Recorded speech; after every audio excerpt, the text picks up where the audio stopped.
Capítulo 11.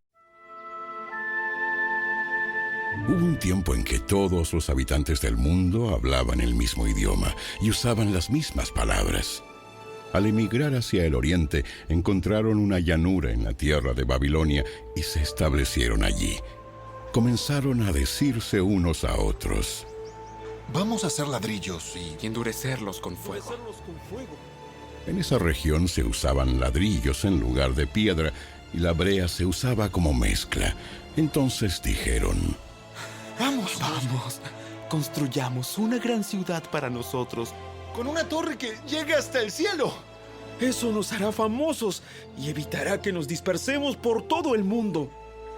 Pero el Señor descendió para ver la ciudad y la torre que estaban construyendo, y dijo: Miren, la gente está unida y todos hablan el mismo idioma.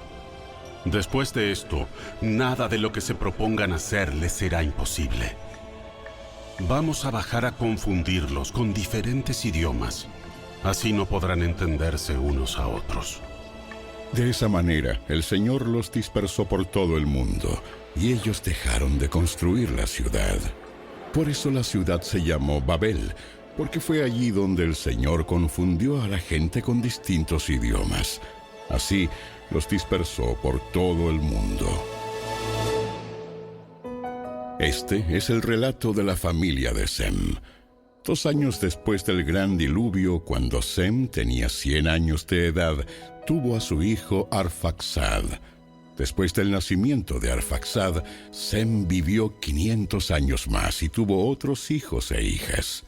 Cuando Arfaxad tenía 35 años de edad, tuvo a su hijo Sala. Después del nacimiento de Sala, Arfaxad vivió 403 años más y tuvo otros hijos e hijas. Cuando Sala tenía 30 años de edad, tuvo a su hijo Eber. Después del nacimiento de Eber, Sala vivió 403 años más y tuvo otros hijos e hijas. Cuando Eber tenía 34 años de edad, tuvo a su hijo Peleg. Después del nacimiento de Peleg, Eber vivió 430 años más y tuvo otros hijos e hijas. Cuando Peleg tenía 30 años de edad, tuvo a su hijo Reu. Después del nacimiento de Reu, Peleg vivió 209 años más y tuvo otros hijos e hijas. Cuando Reu tenía 32 años de edad, tuvo a su hijo Serug. Después del nacimiento de Serug, Reu vivió 207 años más y tuvo otros hijos e hijas. Cuando Serug tenía 30 años de edad, tuvo a su hijo Nacor.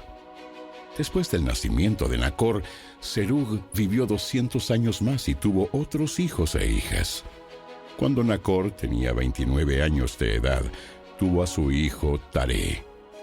Después del nacimiento de Taré, Nacor vivió 119 años más y tuvo otros hijos e hijas. Después de que Taré cumpliera 70 años de edad, tuvo a Abram, a Nacor y a Harán. Este es el relato de la familia de Taré. Taré fue el padre de Abram, Nacor y Harán, y Harán fue el padre de Lot.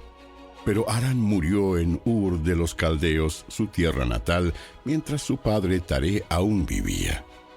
Durante ese tiempo, tanto Abram como Nacor se casaron. El nombre de la esposa de Abram era Sarai, y el nombre de la esposa de Nacor era Milca. Milca y su hermana Isca eran hijas de Harán, el hermano de Nacor. Pero Sarai no podía quedar embarazada y no tenía hijos. Cierto día, Taré tomó a su hijo Abram, a su nuera Sarai, la esposa de su hijo Abram, y a su nieto Lot, el hijo de su hijo Harán, y salieron de Ur de los Caldeos. Taré se dirigía a la tierra de Canaán, pero se detuvieron en Harán y se establecieron allí. Taré vivió 205 años y murió mientras aún estaba en Harán.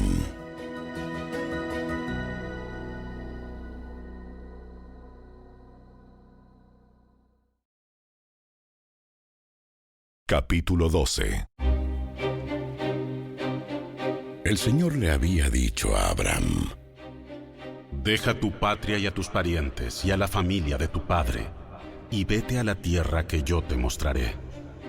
Haré de ti una gran nación, te bendeciré y te haré famoso, y serás una bendición para otros. Bendeciré a quienes te bendigan, y maldeciré a quienes te traten con desprecio. Todas las familias de la tierra serán bendecidas por medio de ti. Entonces Abram partió como el Señor le había ordenado, y Lot fue con él. Abram tenía 75 años cuando salió de Harán. Tomó a su esposa Sarai, a su sobrino Lot y todas sus posesiones, sus animales y todas las personas que había incorporado a los de su casa en Harán, y se dirigió a la tierra de Canaán. Cuando llegaron a Canaán, Abram atravesó la tierra hasta llegar a Siquem. Allí estableció el campamento junto al roble de More. En aquel tiempo los cananeos habitaban esa región.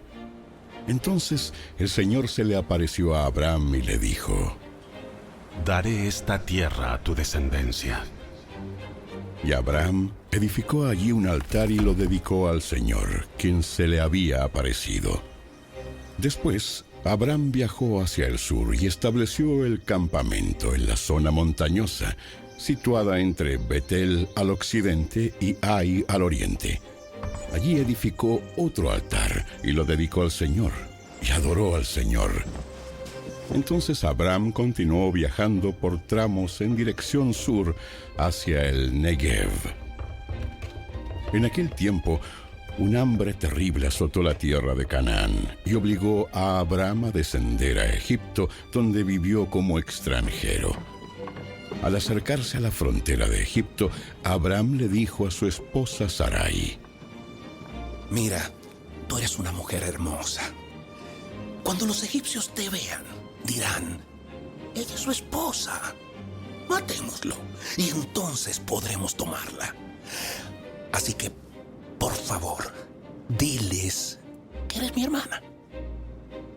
Entonces me perdonarán la vida y me tratarán bien debido al interés que tienen en ti. Efectivamente, cuando Abram llegó a Egipto, todos notaron la belleza de Sarai. Cuando los funcionarios del palacio la vieron, hablaron maravillas de ella al faraón, su rey, y llevaron a Sarai al palacio. Entonces el faraón le dio a Abram muchos regalos a causa de ella: ovejas, cabras, ganado, asnos y asnas, siervos y siervas y camellos. Pero el Señor envió plagas terribles sobre el faraón y sobre todos los de su casa debido a Sarai, la esposa de Abram. Así que el faraón mandó a llamar a Abram y lo reprendió severamente. ¿Qué me has hecho? ¿Por qué no me dijiste que era tu esposa? ¿Por qué dijiste es mi hermana? Y con esto me permitiste tomarla como esposa. Ahora bien, aquí tienes a tu esposa. Tómala y vete de aquí. Entonces el faraón ordenó a algunos de sus hombres que los escoltaran y expulsó a Abram de su territorio junto con su esposa y todas sus pertenencias.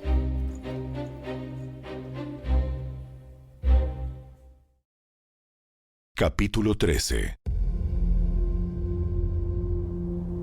Entonces Abram salió de Egipto junto con su esposa, con Lot y con todo lo que poseían, y viajó hacia el norte, al Negev. Abram era muy rico en ganado, plata y oro. Desde el Negev continuaron viajando por tramos hacia Betel y armaron sus carpas entre Betel y Ai, donde habían acampado antes. Era el mismo lugar donde Abram había construido el altar, y allí volvió a adorar al Señor. Lot. Capítulo 5.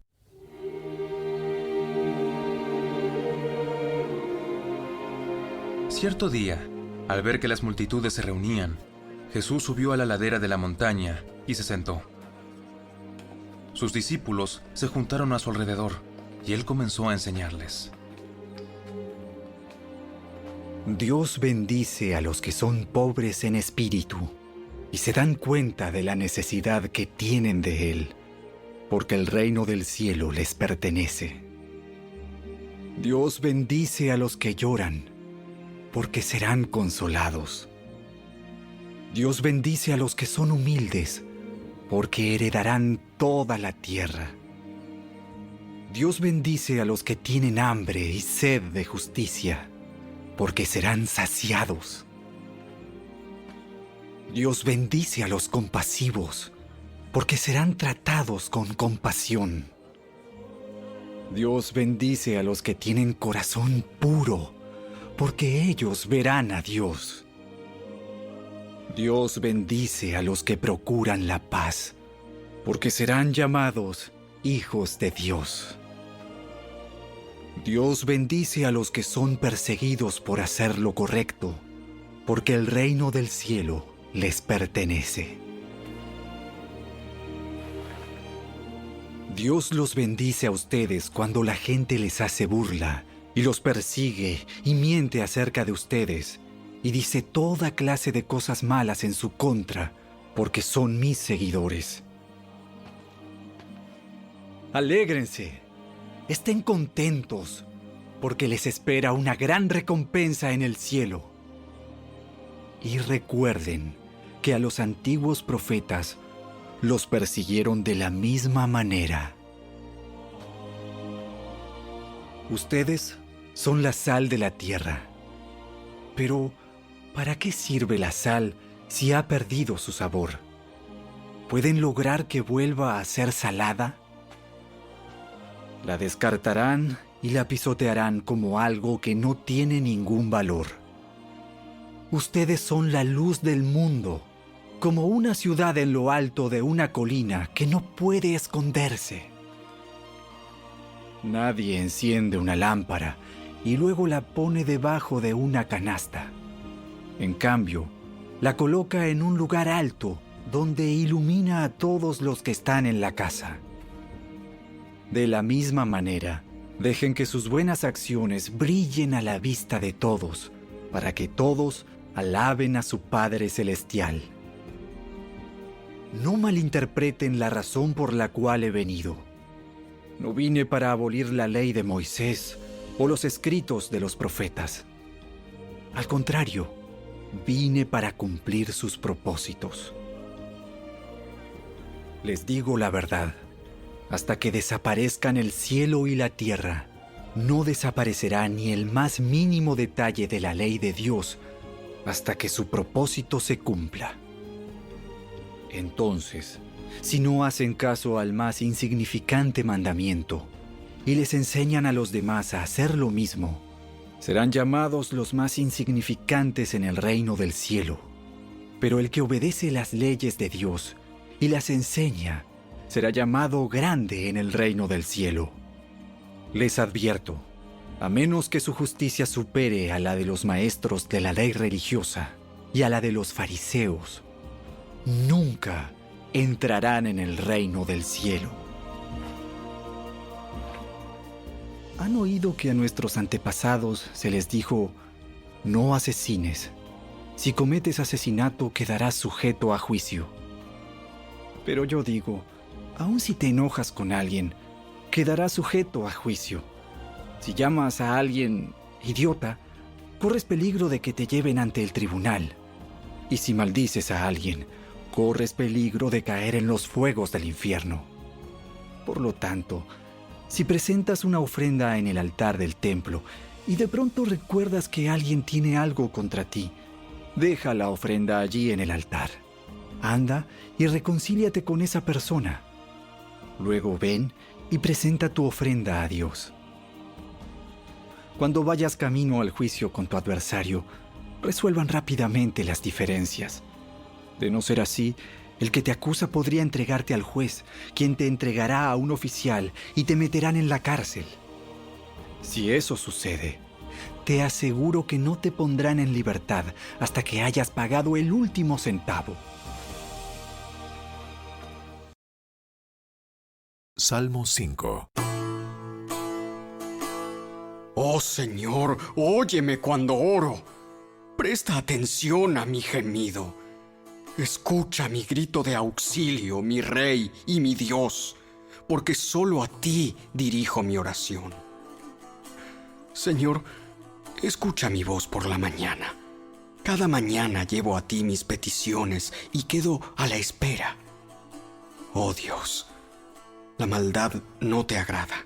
No puedes tolerar los pecados de los malvados.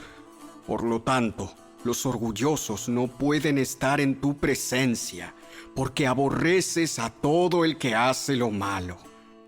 Destruirás a los que dicen mentiras. El Señor detesta a los asesinos y a los engañadores. Gracias a tu amor inagotable puedo entrar en tu casa. Adoraré en tu templo con la más profunda reverencia. Guíame por el camino correcto, oh Señor, o mis enemigos me conquistarán. Allana tu camino para que yo lo siga. Mis enemigos no pueden decir la verdad. Su deseo más profundo es destruir a los demás. Lo que hablan es repugnante, como el mal olor de una tumba abierta. Su lengua está llena de adulaciones. Oh Dios, decláralos culpables y haz que caigan en sus propias trampas. Expúlsalos a causa de sus muchos pecados, porque se rebelaron contra ti. Pero que se alegren todos los que en ti se refugian, que canten alegres alabanzas por siempre. Cúbrelos con tu protección, para que todos los que aman tu nombre estén llenos de alegría. Pues tú bendices a los justos, oh Señor. Los rodeas con tu escudo de amor.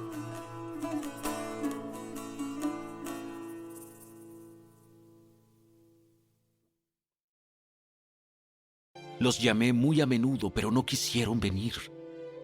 Les tendí la mano, pero no me hicieron caso. No prestaron atención a mi consejo y rechazaron la corrección que les ofrecí. Por eso me reiré cuando tengan problemas. Me burlaré de ustedes cuando les llegue la desgracia, cuando la calamidad caiga sobre ustedes como una tormenta, cuando el desastre los envuelva como un ciclón y la angustia y la aflicción los abrumen. Entonces, cuando clamen por ayuda, no les responderé. Aunque me busquen con ansiedad, no me encontrarán.